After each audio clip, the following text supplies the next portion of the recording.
Je m'appelle Cooper Murphy, j'ai 34 ans et je suis développeur logiciel freelance à Boise, dans l'Idaho. Ma femme Alia et moi sommes mariés depuis 7 ans. Nous étions censés fonder une famille, notre famille, mais elle était là, à me fusiller du regard depuis son téléphone. Tu me manques, ma belle. Demain, à l'endroit habituel. Pas de moi, d'un certain Elias. Je suis affalé sur notre canapé, celui qu'on choisit pendant des heures dans ce magasin de meubles discount de Fairview. Je consulte son téléphone pendant qu'elle dort à l'étage. J'ai l'impression qu'on m'a creusé la poitrine, comme s'il y avait un cratère là où mon cœur devrait être. Les messages remontent à des mois. Des mots coquins, intimes, privés que je croyais m'être réservés. Tu es tout pour moi, a écrit Elias. Tout pour moi.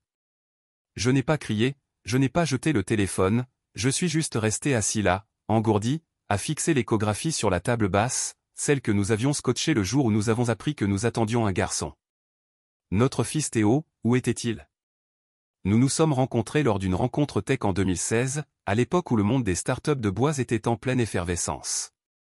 J'avais 27 ans, je codais des applications pour des entreprises peu recommandables et je vivais de ramen et d'ambition. Elle avait 25 ans à l'époque, elle était coordinatrice marketing, avec un sourire à couper le souffle et des yeux verts qui semblaient lire dans les pensées. Elle s'est présentée juste après ma présentation éclair sur les pièges de l'UX. Je jure que si je vois encore une application utilisée Comic Sans, je vais simuler ma propre mort et recommencer au Canada, a-t-elle dit en riant à moitié. J'ai souri. Alors, j'imagine que tu n'aimes pas les polices ludiques. Les polices ludiques, c'est bien. Comic Sans est un crime de guerre. On a immédiatement accroché autour de bières artisanales et d'une haine commune pour la mauvaise typographie. On est resté jusqu'à la fermeture du bar, à échanger des anecdotes, à rire jusqu'à en avoir mal au ventre. Elle était audacieuse, pleine d'esprit, le genre de femme qui vous donne envie de vous améliorer simplement par sa présence. 6 mois plus tard, je l'ai demandée en mariage lors d'une randonnée enneigée dans les contreforts de Boise. Son souffle s'est embué de froid lorsqu'elle a dit oui. Sa voix s'est légèrement brisée sous le choc et le froid. Tout le monde disait que nous formions le couple parfait, complice. Pas de bagages, pas de drame, juste de l'amour. Nous avons acheté une maison modeste en 2018. 2 chambres, un plancher qui grinçait et une terrasse que nous avions juré de transformer en havre de paix pour les barbecues d'été. La vie n'était pas parfaite, mais elle était la nôtre. Alia a décroché un poste prestigieux dans une agence de marketing, concevant des campagnes pour de grands noms, participant à des conférences et remportant des prix. Je gagnais 6 chiffres en codant à distance pour des clients de Seattle à New York. Nous étions en train de construire quelque chose de concret. Puis, en décembre dernier, elle a dévalé les escaliers en courant, essoufflée et rayonnante, brandissant un test de grossesse avec 2 lignes bleues reconnaissables entre mille. Cooper, nous allons être parents. Elle a crié, la voix brisée de joie. Je l'ai serré si fort dans mes bras que j'avais presque peur de lui casser les côtes. Mes yeux brûlaient, ma poitrine se gonflait. Je n'avais jamais rien ressenti de tel.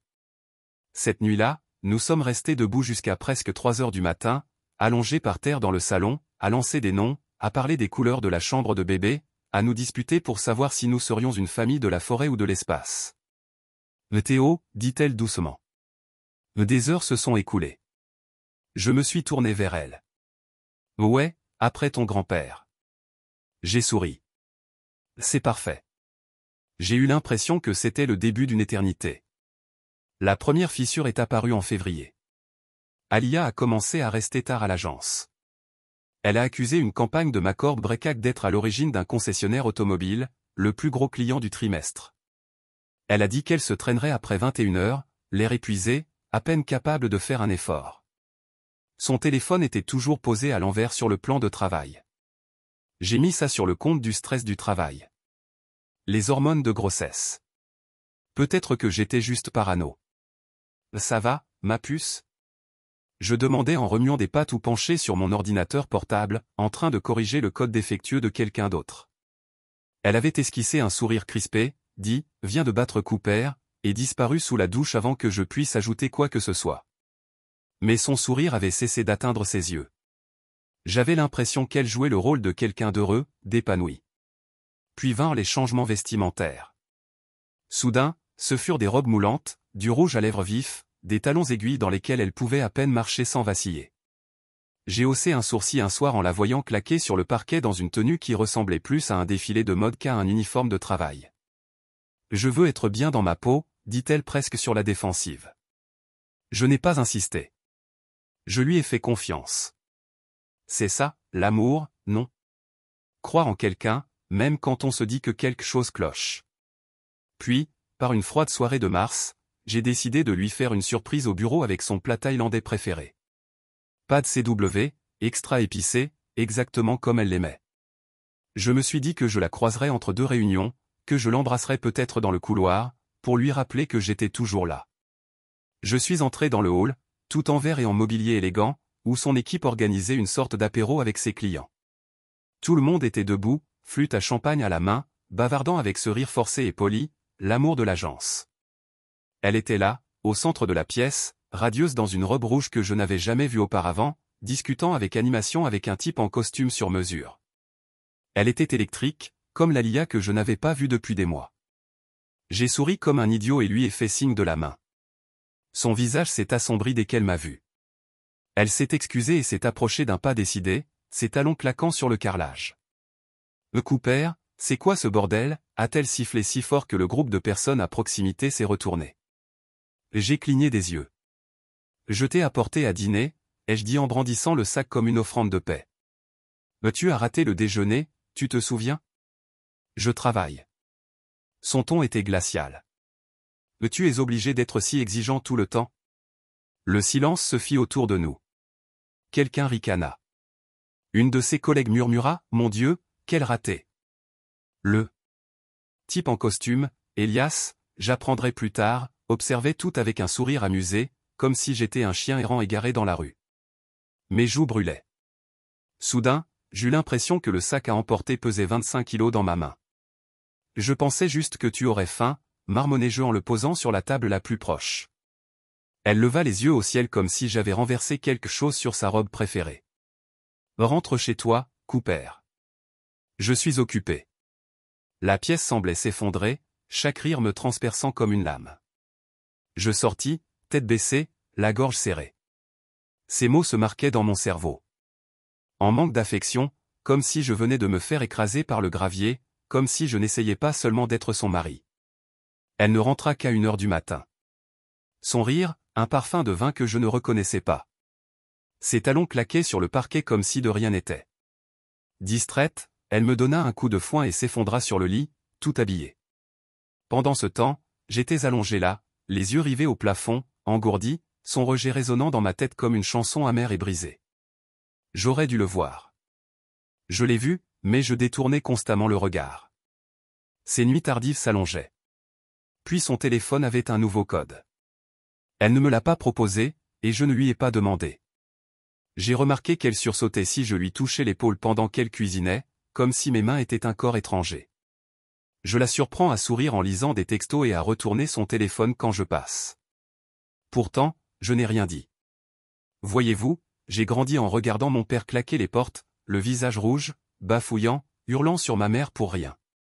Je me souviens de ses mains tremblantes lorsqu'elle préparait des œufs sous ses cris. J'avais juré de ne jamais être cet homme. Bruyant, imprudent, incontrôlable. Alors, j'ai ravalé chaque doute comme si c'était de l'acide. Je me suis dit que c'était une phase. La grossesse perturbe les hormones, pas vrai? Peut-être qu'elle avait juste besoin d'air. Puis, un samedi matin, je cherchais le double de ses clés de voiture dans son sac à main. Alia les y jetait toujours sans réfléchir. À la place, j'ai trouvé une boîte en velours. À l'intérieur, un collier en or avec un pendentif en diamant. Simple, élégant, et bien trop cher pour nous. D'où ça sortait? Ai-je demandé en le brandissant tandis qu'elle coupait des poivrons rouges sur le comptoir. Son couteau s'est arrêté au milieu de la tranche. Son regard s'est posé sur le collier, puis sur moi. Oh, une cliente l'a offert à l'équipe, a-t-elle dit. Beaucoup trop vite. Juste un cadeau de remerciement. J'ai haussé un sourcil. Quelle cliente? Elle a haussé les épaules, les yeux rivés sur la planche à découper, évitant les miens. Un mécanicien. Ce n'est pas grave. Ce n'est pas grave, hein? Parce que les clients distribuent des bijoux comme des cadeaux d'invités. J'ai hoché la tête, sans rien dire. Mais au fond de moi, tout en moi hurlait. À partir de ce moment-là, j'ai observé de plus près. Le parfum, le bourdonnement, l'attention particulière portée à son maquillage, les réunions qui s'éternisaient. Elle se déplaçait comme une femme qui tombe amoureuse, pas de moi. Et puis vint mardi. Ce mardi-là, Alia avait laissé son téléphone en charge sur la table de nuit et s'était endormie tôt. Un truc d'agence épuisant. Elle avait dit qu'elle était inconsciente, essoufflée, un bras sur le front. Je ne sais même pas pourquoi j'ai fait ça. Peut-être l'instinct. Peut-être cette part de soldat en soi qui flaire une embuscade avant qu'elle ne se produise. J'ai décroché son téléphone. Son numéro de date d'anniversaire 0923 fonctionnait toujours. Un petit miracle. Une petite fenêtre ouverte. Et c'est là que je l'ai trouvé. Elias. Le premier texto m'a fait l'effet d'un coup de poing dans le ventre. La nuit dernière, c'était irréel. Chérie, j'ai hâte de te revoir dans cette robe. Des photos ont suivi. Alia dans une robe noire que je n'avais jamais vue, riant à côté d'un homme qui semblait sculpté dans la pierre et l'eau de Cologne. Sa main était sur sa taille. Son visage était penché vers lui d'une manière que je n'avais pas vue depuis des mois. Mes mains tremblaient en faisant défiler les messages. Des dizaines. Des centaines. Chaque emoji, chaque « tu me manques », chaque « j'ai hâte ». J'avais l'impression d'avoir été poignardé. Mais ce sont ces mots qui m'ont détruit. Tu es mon échappatoire. Échapper à quoi? À moi, à notre maison, à notre vie. Et puis est venue cette pensée qui m'a fait tomber par terre. La pire question de toutes, celle qui m'a déchiré l'âme. Théo est-il à moi?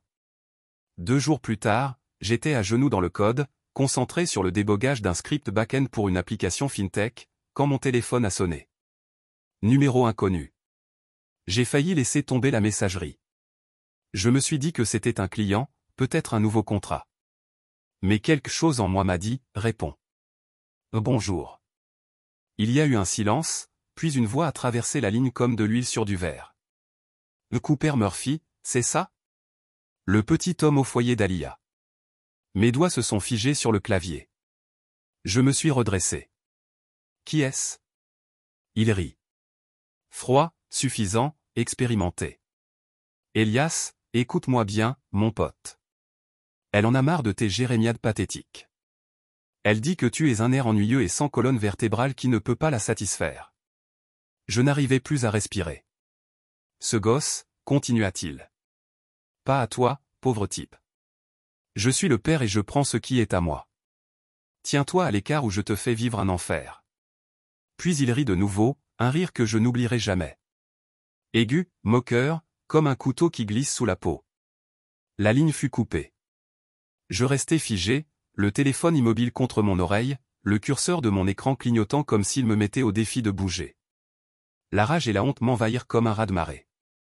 Mes poumons ne se remplissaient plus correctement. Mes mains étaient si serrées que la coque en plastique du téléphone gémit. Cet inconnu, cet homme avait l'audace de m'appeler, de me narguer, de réclamer ma femme, de réclamer mon enfant, de me menacer chez moi. Alia était en haut, fredonnant sous la douche comme si c'était un mardi comme les autres.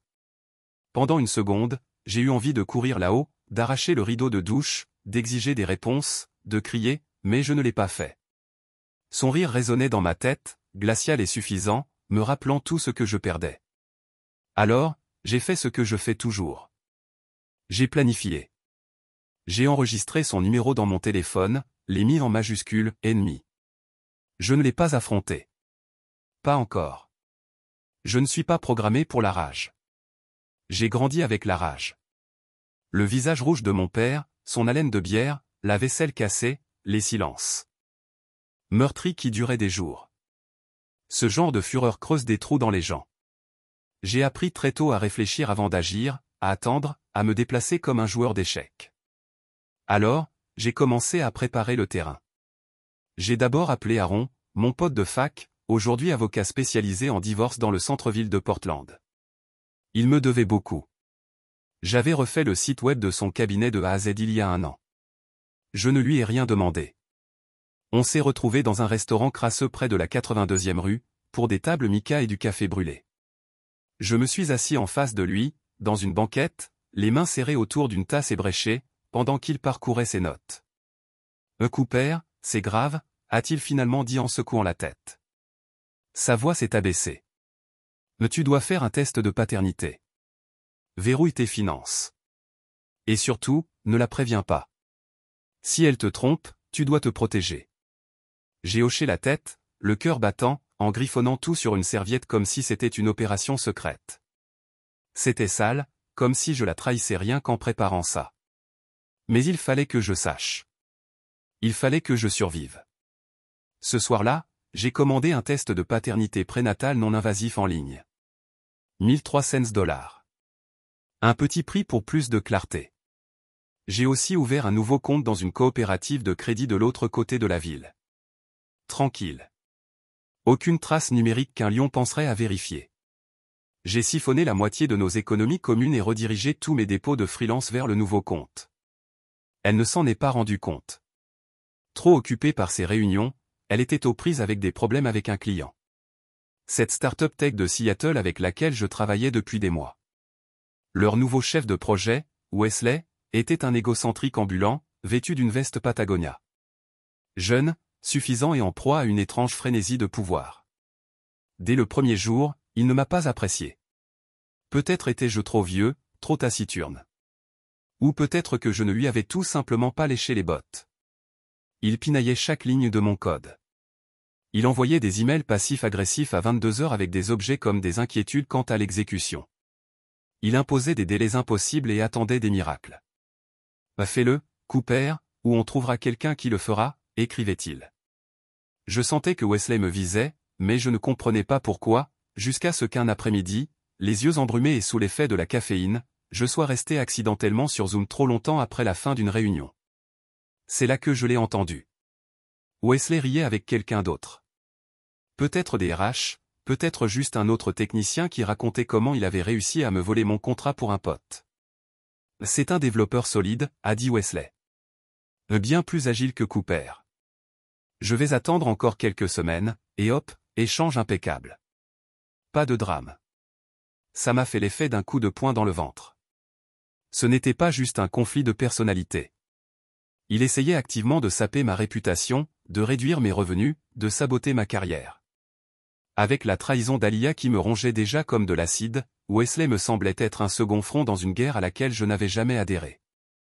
Alors j'ai redoublé d'efforts.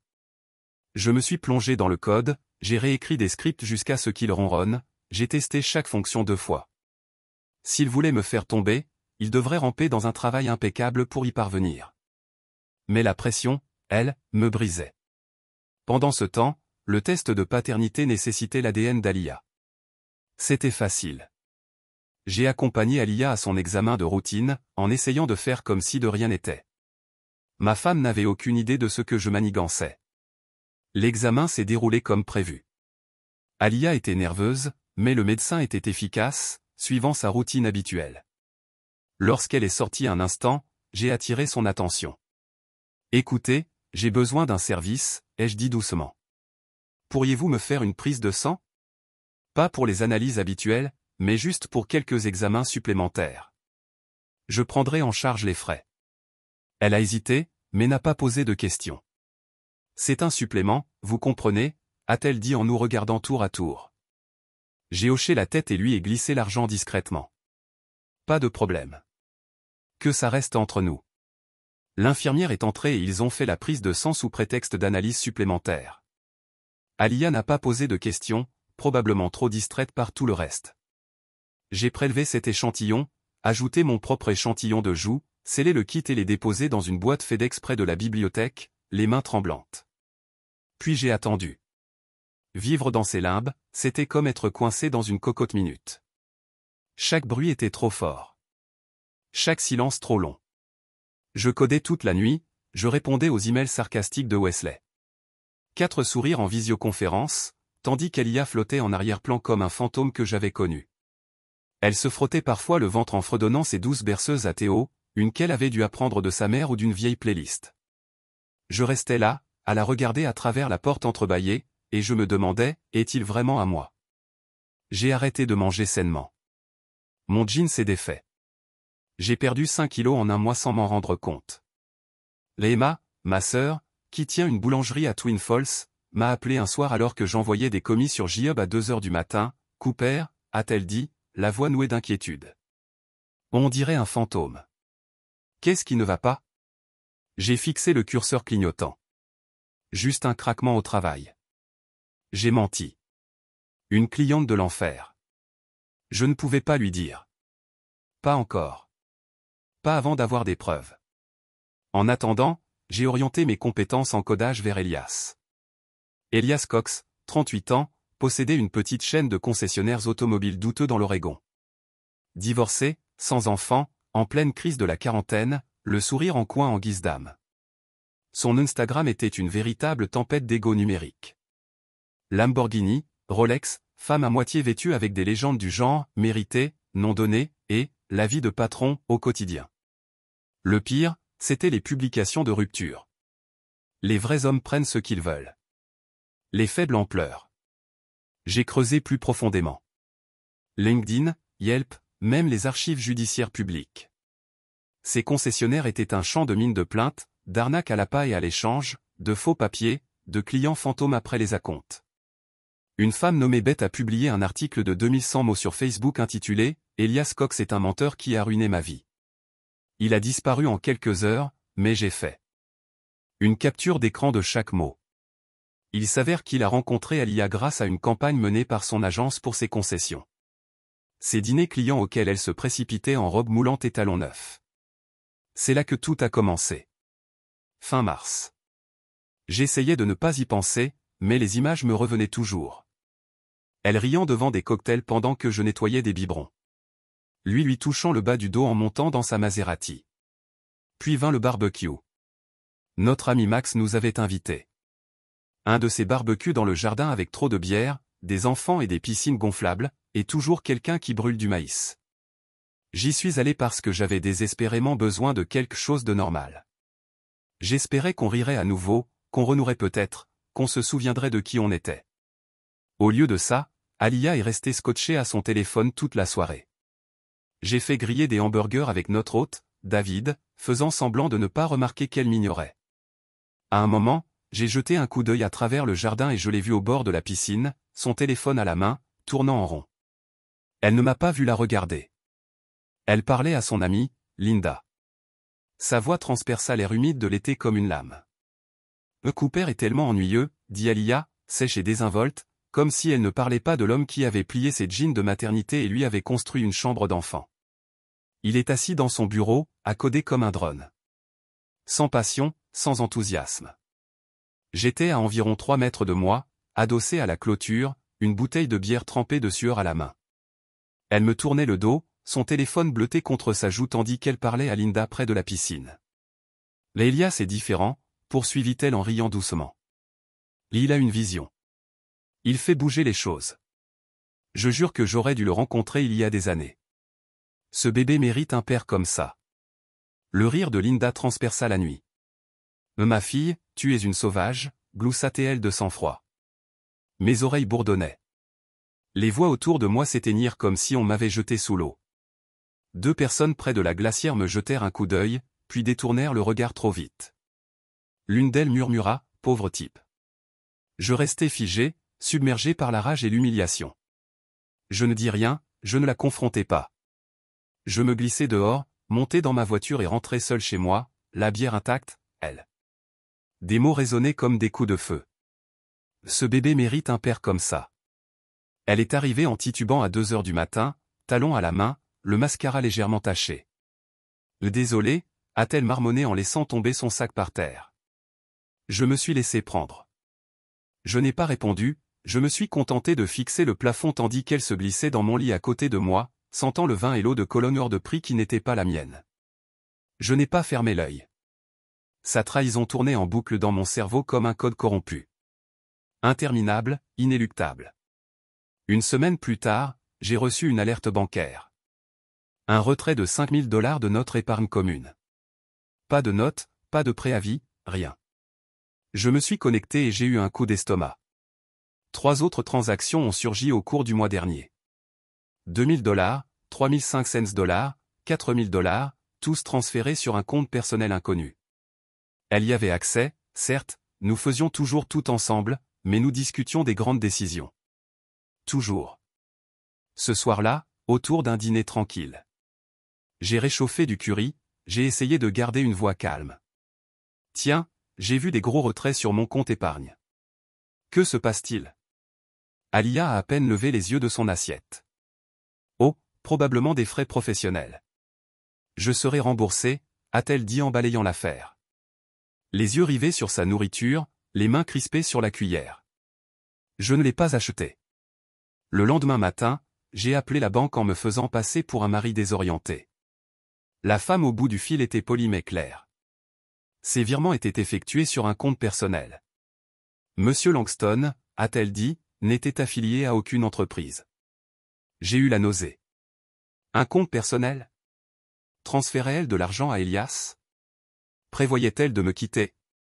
Ce soir-là, j'ai bloqué le compte avec une alerte à la fraude, changé les mots de passe et alerté la banque. Mais les dégâts n'étaient pas seulement financiers. Ils étaient plus profonds, insidieux. Elle ne se contentait pas de tricher, elle détruisait notre vie.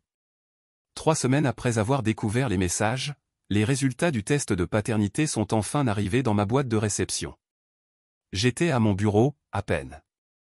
Tenir le coup, esquiver un autre email passif-agressif de Wesley au sujet d'attentes déçues. Quand la notification a sonné, j'ai fixé l'objet. Résultat de paternité disponible. J'ai verrouillé la porte du bureau, je me suis assis, j'ai cliqué. Le PDF s'est ouvert lentement, chaque ligne plus nette que la précédente. Probabilité de paternité 0%. J'ai arrêté de respirer, pas le mien. Théo n'était pas le mien. Le bébé dont je rêvais d'apprendre à coder, d'emmener en randonnée, de faire mes devoirs de maths, était celui de quelqu'un d'autre. Je fixais l'écran, le monde s'écroulant sous moi. Mes mains sont devenues froides, ma bouche sèche. Puis sa voix m'est revenue, forte et suffisante, après cette dernière grosse dispute. Tu es tellement prévisible, Cooper. J'en veux plus. Était-ce pour ça? Parce que je n'étais pas tape à accent grave-l'œil comme Elias. Parce que je ne gaspillais pas d'argent, que je ne portais pas de montre en or et que je n'avais pas de foutu Maserati. Parce que j'aimais en silence au lieu de me livrer à la passion pour la foule. Le lendemain matin, j'essayais de garder la tête hors de l'eau quand mon plus gros client, le présentateur a appelé le PDG de la start-up de Seattle, un type sympathique, avec qui j'avais travaillé pendant plus d'1 an, sa voix maintenant raide et mal à l'aise. Dis donc, Cooper, on coupe les ponts. J'ai cligné des yeux, stupéfait. Quoi? Pourquoi? J'ai atteint tous les objectifs. Ce n'est pas ton travail. Il a coupé vite fait. Ton code est excellent. Vraiment? Mais c'est ta vie privée. On ne peut pas risquer l'image. Quelle image? Ai-je demandé d'une voix tendue. Il y a eu un silence. Écoutez, quelqu'un a tendu la main. Il a dit, tu es instable. Un désastre. La situation de ta femme, avait dit le PDG d'une voix pleine de pitié d'entreprise. On ne peut pas se permettre de faire des histoires. Cette phrase m'est restée en tête plus longtemps que prévu. Comme si j'avais moi-même amené le scandale dans la pièce, l'affichant comme une tache de café sur une chemise blanche. Après quelques recherches, tout est devenu clair. Elias, ce salaud suffisant, avait envoyé un email. Directement à mon client, se faisant passer pour un collègue inquiet, disant que je m'effondrais, que je ne pouvais pas supporter la pression. Il avait même eu l'audace de sous-entendre que Théo n'était pas de moi, juste assez de vérité pour coller. Juste assez de poison pour me ruiner. Remuer le couteau dans la plaie. Le contrat de $50 000 s'est évaporé en une seule phrase. Mon plus gros contrat de l'année s'est envolé. Et Wesley, bien sûr, Wesley avait été le coordinateur de ce satané email.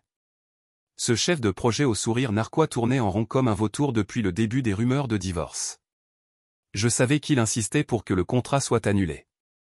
Il l'a probablement transmis au service juridique avec un mot. Je me suis dit que vous devriez voir ça. Le reste a suivi comme des dominos. Ma boîte mail a été inondée d'annulations polies.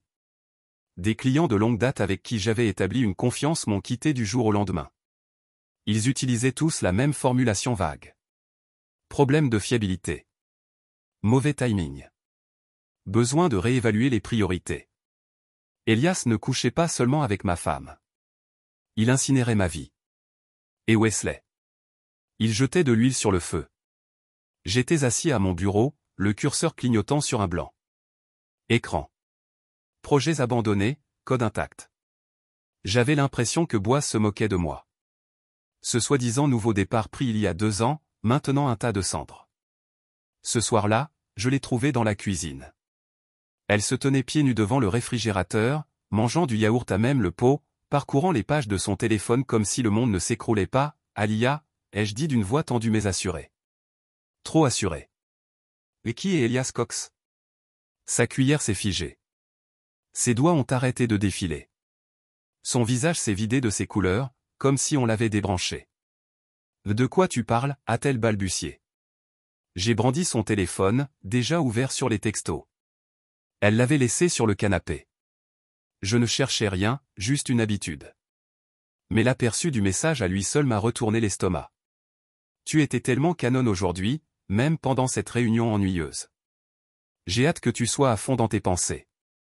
Là, elle s'est précipitée vers le téléphone, la panique dans les yeux. Cooper, ce n'est pas ce que tu crois. J'ai reculé, gardant le téléphone hors de portée. Arrête, dit-elle, plus sèchement que prévu. Je suis au courant de cette liaison, et je sais que Théo n'est pas de moi. Elle resta figée une seconde, puis s'affaissa sur la chaise de la cuisine comme si ses genoux cédaient. Des larmes jaillirent instantanément, glissant sur ses joues. Tu as fait un test dans mon dos, murmura-t-elle, la voix brisée. Mais tu ne m'as pas laissé le choix, rétorquai-je. Ma voix s'éleva avant que je puisse la retenir. Tu m'as menti pendant des mois. Ses mains se couvraient le visage, ses épaules tremblantes. Je ne voulais pas que ça arrive, dit-elle, s'étranglant. C'est arrivé, c'est tout. J'ai attendu, vide, engourdi, essayant simplement de rester debout. Elle leva les yeux. Du mascara filtrait. Elias était un client, dit-elle. Au début, il flirtait juste. Puis il était charmant. Je ne sais pas. J'étais seul et effrayé, et toi si. Sa voix se brisa. Tu travaillais tout le temps. Je subvenais à mes besoins, dis-je doucement. Pour nous, pour Théo.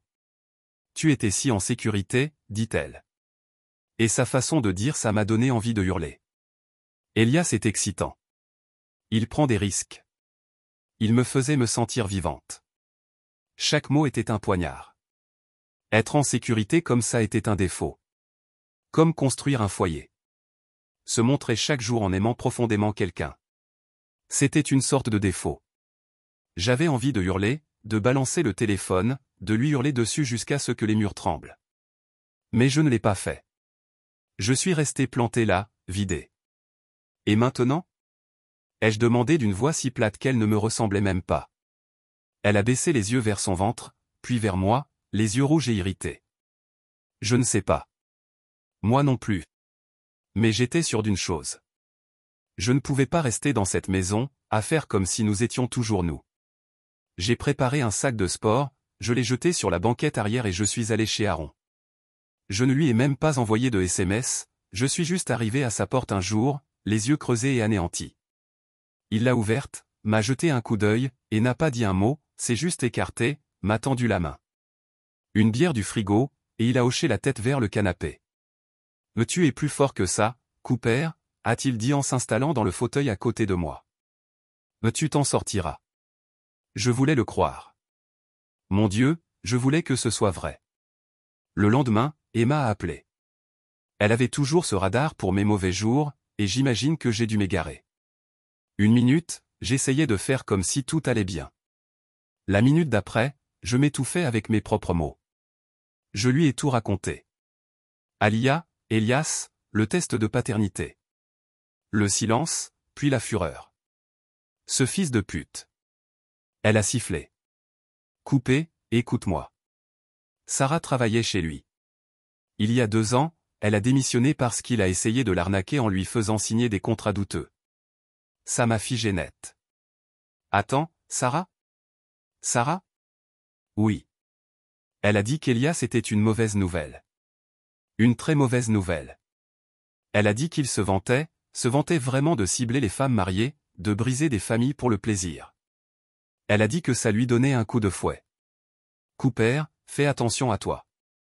Retour. Mon estomac se retourna. Ce n'était donc pas une simple aventure. Elias n'était pas un simple dragueur louche qui avait dépassé les bornes. C'était un prédateur, un calculateur. Aliyah n'était pas sa première. Bon sang, elle ne serait peut-être même pas la dernière. Mais était-elle une victime ou une complice? Cette incertitude me collait à la peau comme une seconde peau.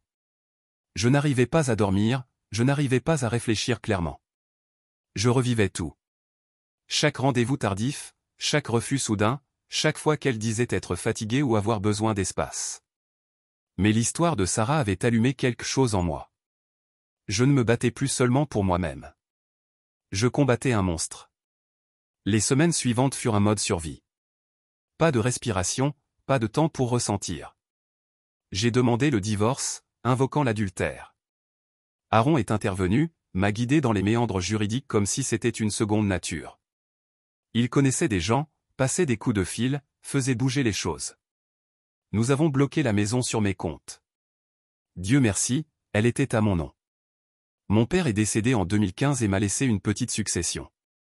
J'en ai utilisé une partie pour le down. Le paiement, qui s'est avéré être une bénédiction, s'est avéré sans problème. Aliyah n'a pas lutté. Elle ne semblait même pas s'en soucier. Trop absorbée par la gravité d'Elias, elle a emménagé chez sa sœur Rachel à Nampa, à 30 minutes de chez elle et encore trop près. La nouvelle s'est vite répandue. Une amie commune a dit qu'elle fréquentait toujours Elias, mais il s'éloignait déjà. Sans surprise. C'était son jeu charmé, conquérir, se débarrasser. J'ai vendu la maison en juin. Je ne voulais pas me disputer, je voulais juste partir.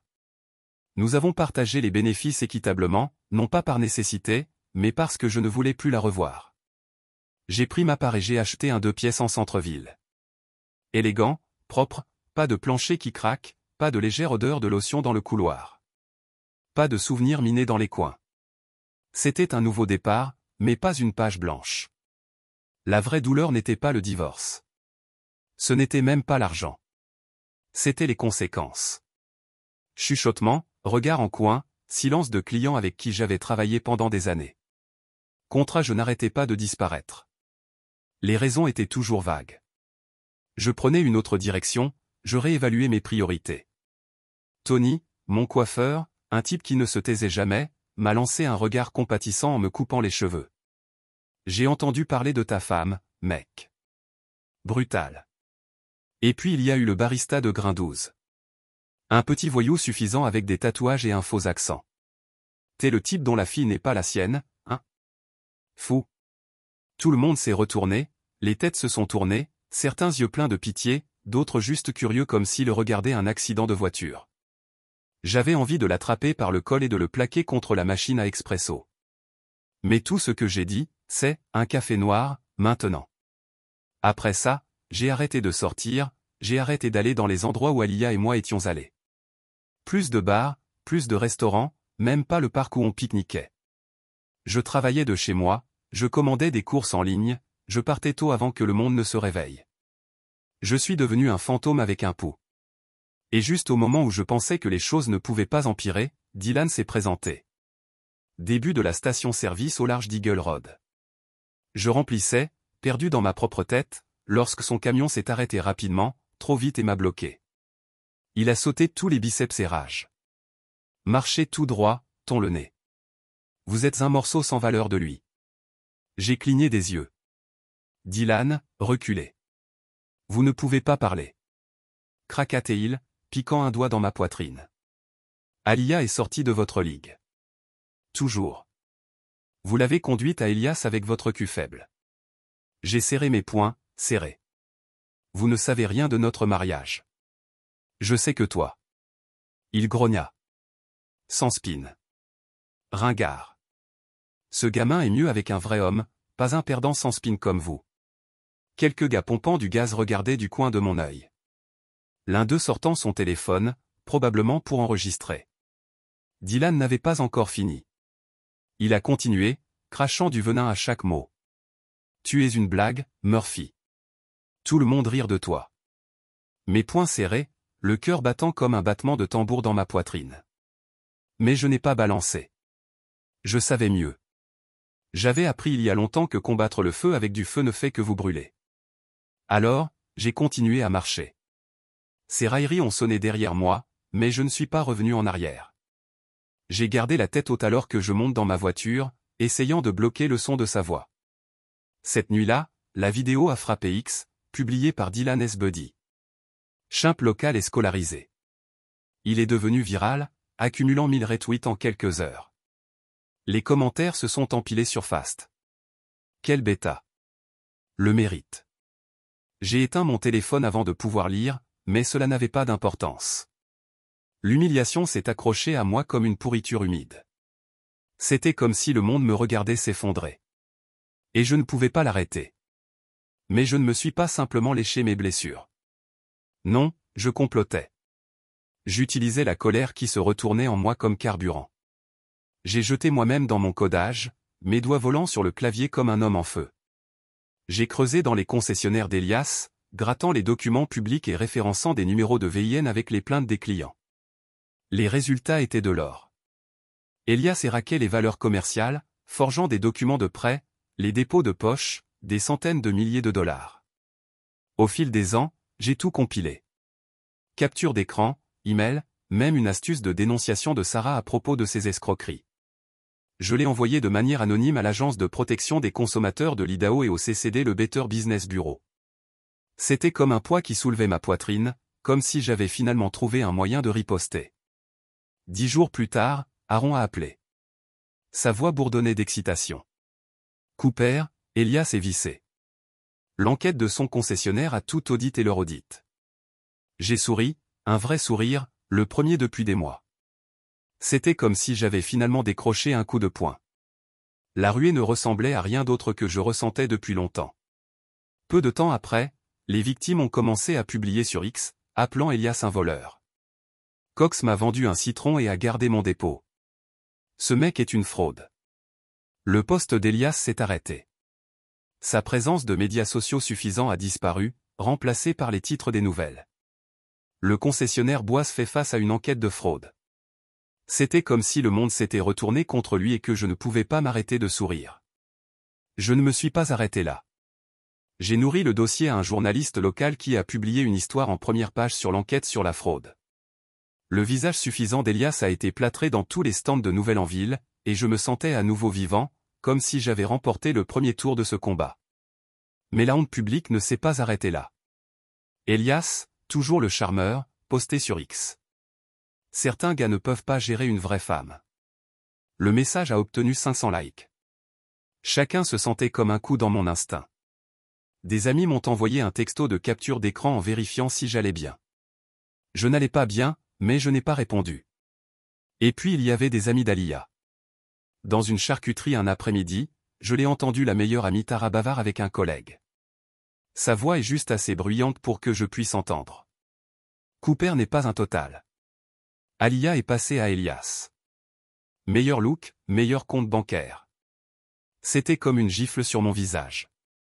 Je me suis tenu gelé, le cœur martelant dans ma poitrine. Meilleur compte bancaire. C'était la ligne qu'il dessinait maintenant. Je voulais crier pour exiger comment il pouvait même penser à Alia de cette façon. Mais j'ai gardé la tête. Baissé, payé mon café et je suis sorti. J'ai attrapé mon sandwich, je suis sorti, leur rire traînant derrière moi comme une ombre. J'ai arrêté d'aller dans nos vieux repères, les bars, les cafés, la librairie où Alia et moi avons l'habitude de parcourir les après-midi pluvieux. Boise se sentait comme un champ de mine maintenant. Chaque coin cache un nouveau JAB, un nouveau rappel de tout ce qui s'était effondré. Le cascadeur de la station-service de Dylan m'avait donné un effet de levier. J'avais sauvé la vidéo avant qu'il ne soit enlevé et l'avais envoyée à Aaron, qui avait un contact dans une station de télévision locale. Ils ont diffusé un segment sur le l'intimidation utilisant la diatribe de Dylan comme étude de cas. Ils ont brouillé mon visage, mais ils l'ont nommé et son entreprise de construction. Les retombées ont été rapides. Son employeur a été critiqué d'appels et de courriels, les clients exigeant qu'un voyou comme Dylan soit licencié. Il a été suspendu sans salaire, son nom a traîné sur Internet. Le monde regardait et je ne pouvais pas m'empêcher de ressentir une ruée de satisfaction. Puis vint l'appel téléphonique. Les parents d'Alia, frénétiques. Ils m'ont supplié de le réparer. Ils ne l'ont pas compris. Cooper, s'il vous plaît. Vous devez le faire correctement. Dylan est en désordre, mais nous ne voulons pas que cela ruine notre famille. J'ai juste secoué la tête. Dylan l'a posté. Pas moi. Il a fait son lit, dis-je, essayant de garder ma voix calme. Je ne suis pas celui qui a mis son nom là-bas. J'ai raccroché. Une vague de triomphe qui me lave. Dylan avait fait son choix, et maintenant le monde faisait mon travail pour moi. Les gens en ligne l'ont déchiré. Quel genre de personnes ont quelqu'un comme ça? Dylan a essayé de jouer la victime, affichant qu'il venait de défendre sa sœur, mais qu'il se retourna contre lui. Les commentaires se sont empilés. Défendez-la en étant un con. Je n'avais pas besoin d'alimenter le feu. Il brûlait déjà brillant seul. De retour au travail, les attaques de Wesley ont augmenté. Il a commencé à répandre des rumeurs à d'autres clients, affirmant que j'étais distrait et peu fiable. J'ai perdu 2 autres contrats, plus de 15 000 $ ont disparu. J'avais l'impression que tout glissait à travers mes doigts. Ensuite, j'ai pris une pause. Au cours d'une session de codage tard dans la nuit, j'ai trouvé un email que Wesley m'avait accidentellement sur ses CD. Il était destiné à son copain. Murphy a terminé. Je vais le faire expulser le projet et vous pouvez prendre le relais. Argent facile. Mon sang bouillit. Je ne pouvais pas le croire. Mais j'ai vu une ouverture. J'ai transmis l'email au PDG de Startup avec un rapport détaillé de mes livrables. Code sans faille. À l'heure à chaque fois. Le PDG a appelé le lendemain, excuse. Cooper, nous avons fait une erreur. Wesley est sorti et vous êtes de retour. Nous allons même jeter un bonus pour le problème. Je n'ai pas juré, mais quand j'ai vu que LinkedIn de Wesley s'était mis à jour pour chercher des opportunités, je me suis permis un petit sourire. Un ennemi vers le bas, mais Elias était toujours là-bas. Le point le plus bas est arrivé en juillet. J'étais en appel avec un autre client quand ils m'ont laissé tomber, citant l'instabilité personnelle. J'ai appris plus tard qu'Elias leur avait envoyé un conseil anonyme, faisant écho à ses mensonges sur ma panne. Ce n'était pas seulement les clients. C'était comme si le monde entier se retournait contre moi. Puis la paille finale. Mon propriétaire, un retraité curieux, a frappé à ma porte un après-midi. Je l'ai ouvert pour le retrouver là-bas en regardant ses lunettes comme s'il avait quelque chose d'important à dire. Cooper, vous êtes bon à louer ce mois-ci? J'ai entendu des potins à mon jeu de poker. Il s'éloigna, attendant que je réponde. Je l'ai juste regardé pour un battement, essayant de garder mon sang-froid, le poids de tout cela appuyant sur moi. Moi se noya dans la honte, ma réputation en lambeaux. Je ne me souvenais pas de la dernière fois que je me sentais comme moi. J'ai pris une pause tout non rémunérée et j'ai fait de la randonnée aux foutilles de Boise. Juste moi, le pinceau sage et le ciel. Le silence là-haut était assourdissant, mais cela m'a donné de l'espace pour réfléchir. C'est dans ces espaces grands ouverts que j'ai réalisé quelque chose. Il ne s'agissait pas d'Alia, d'Elias ou même de Théo. C'était à propos de moi, de qui j'étais et de qui je pouvais devenir. Je me noyais dans l'idée d'être victime, mais je n'étais pas une victime. J'étais un combattant. Et je n'avais pas encore fini. De retour à Boise, Aaron a découvert quelque chose de effrayant. Alia avait essayé de refinancer notre maison derrière mon dos, forgeant ma signature pour retirer 100 000 $ en capitaux propres. La banque l'a attrapé, heureusement, grâce à mon alerte de fraude, mais la tentative m'a secoué. Prévoyait-elle de s'enfuir avec Elias? La pensée me hocha la tête. Aaron a déposé une requête d'urgence pour geler son accès à nos actifs conjoints restants, et nous avons contrecarré pour fraude. L'avocat d'Alia a tenté de prétendre que c'était un malentendu, mais le juge ne l'achetait pas. L'affaire a traîné, chacune entendant un rappel de sa trahison, mais d'une certaine manière, cela m'a donné l'objectif. Ce n'était plus seulement de l'argent. C'était une question de justice. Je suis retourné travailler en août, tête haute. Je ne me suis pas caché des rumeurs. Quand un client m'a demandé « Tu te tiens, Cooper ?» Je l'ai regardé directement dans les yeux et j'ai dit « Mieux vaut tous les jours. » Et le pensais. J'ai commencé la thérapie avec le docteur Connor, un ex-marin émoussé qui n'a pas sucre. Ce n'était pas du genre à me laisser se vautrer dans l'apitoiement sur moi. « Mais tu n'es pas ces erreurs », m'avait-il dit une fois. Tu es reconstruit. C'était un tournant. Il m'a aidé à me reconstituer une session à la fois. Ce n'était pas rapide, mais je devenais plus fort. J'ai rejoint un gymnase, pas pour la vanité, mais parce que les développés couchés ont brûlé rage mieux que le whisky ne pouvait jamais. Il y avait des jours où je me poussais jusqu'à ce que je pensais que je ne pouvais pas continuer, et j'avais l'impression de secouer le poids de tout ce qui s'était passé. J'ai également fait du bénévolat dans un camp d'entraînement pour les adolescents d'Atrizisque, enseignant aux enfants qui m'ont rappelé mon jeune moi. En colère, perdu, mais fin d'avoir une chance. Un enfant, Jamal, est venu vers moi après les cours. « Tu es cool, monsieur Murphy. Vous n'abandonnez pas. » J'ai souri. Il ne savait pas combien j'avais besoin d'entendre cela. En septembre, j'ai reçu une lettre manuscrite d'Alia. C'était toutes les excuses et les larmes de crocodile. Elle a dit, « Cooper, j'ai foiré. Elias est parti, et je lève Théo seul. Tu étais un bon mari. Je n'étais pas une bonne femme. » Je l'ai lu, puis je l'ai rasé. Une partie de moi voulait l'envoyer directement dans la poubelle. J'ai fait le tour de son poste. Ma vie. Désespoir dans sa voix, mais il n'y avait aucune empathie en moi. J'ai dit, je n'ai pas posté vos mensonges. Tu as fait? Elle a crié, puis a raccroché. Le téléphone est devenu silencieux, mais j'ai senti un poids retirer ma poitrine. Sa façade se fissurait et je me tenais ferme, non en bas. J'avais l'impression de gagner enfin. Puis est venu un changeur de jeu. Sarah, mon cousin, m'a connecté avec un ancien employé d'Elias S., Carlos, un mécanicien qui avait été licencié pour interroger les escroqueries d'Elias. Nous nous sommes rencontrés sur un café et Carlos regarda autour de lui nerveusement, ses mains tremblant en parlant. Je suis resté silencieux parce que j'avais peur, a-t-il admis.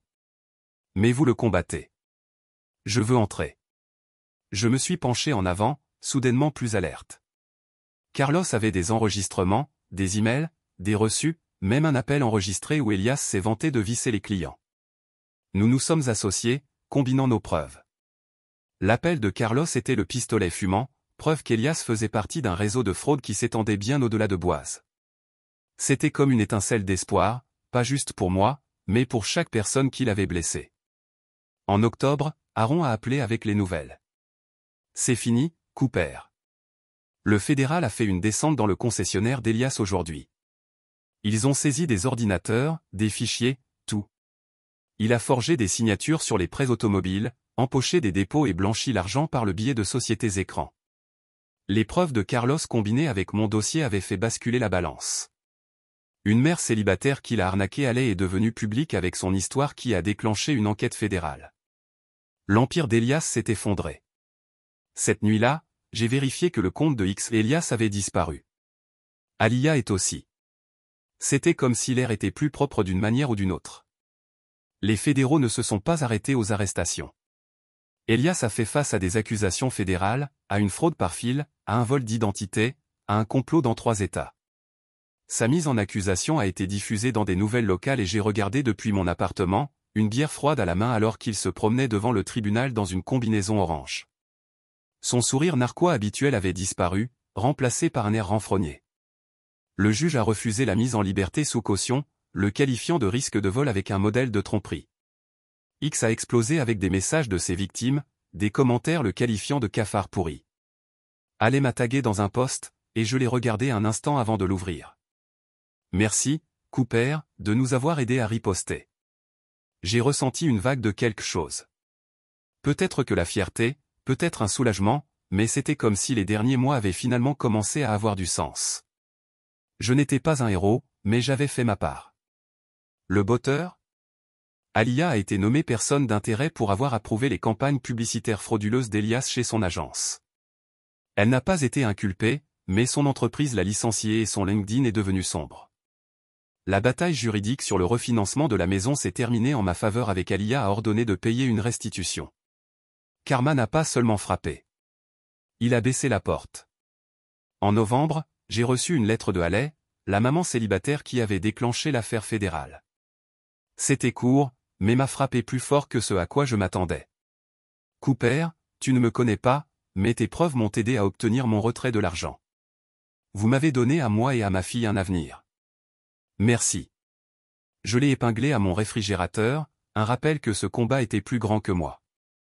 Alé et moi nous sommes rencontrés pour un café, et elle m'a présenté un réseau de victimes d'Elias, des dizaines de familles, des propriétaires de petites entreprises, même un flic à la retraite. Ils formaient un groupe de soutien, partageant des histoires et des ressources. J'ai rejoint, non pas en tant que victime, mais en tant que survivant. Leur force a alimenté la mienne, une communauté s'élevant des cendres de la cupidité d'Elias. En décembre, je frappais ma foulée. J'ai décroché un client majeur, un développeur d'applications de San Francisco qui a doublé mon tarif après avoir livré une plateforme sans faille.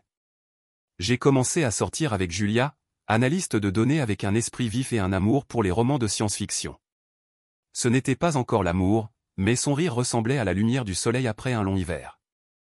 Les adolescents du camp d'entraînement ont remarqué le changement. « Monsieur Murphy, tu es comme heureux maintenant ?» dit Jamal, souriant. Je gloussai, me sentant plus léger que je ne l'avais fait depuis des mois. « Je travaille dessus, gamin ?» lui dis-je.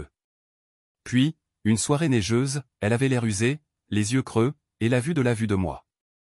Le jugement, je ne sais pas refinance. Je ne suis pas votre filet de sécurité. Elle hocha la tête, essuya les yeux et partait. Je l'ai regardé partir, ne ressentant pas la colère, mais la fermeture. Théo n'était pas à moi, mais je lui ai souhaité bien partout dans ma fenêtre. Je pense à la résilience. Je me suis brisé. Si vous regardez cela, vous avez peut-être été trahi, humilié, compté. Peut-être que vous êtes toujours dans le noir, vous vous demanderez si vous verrez jamais la lumière. Je suis ici pour vous dire, vous le ferez. C'est brutal. C'est injuste, mais vous êtes plus dur que vous ne le savez. Faites un pas, puis un autre. Vous trouverez votre force, votre peuple, votre vie. Continuez.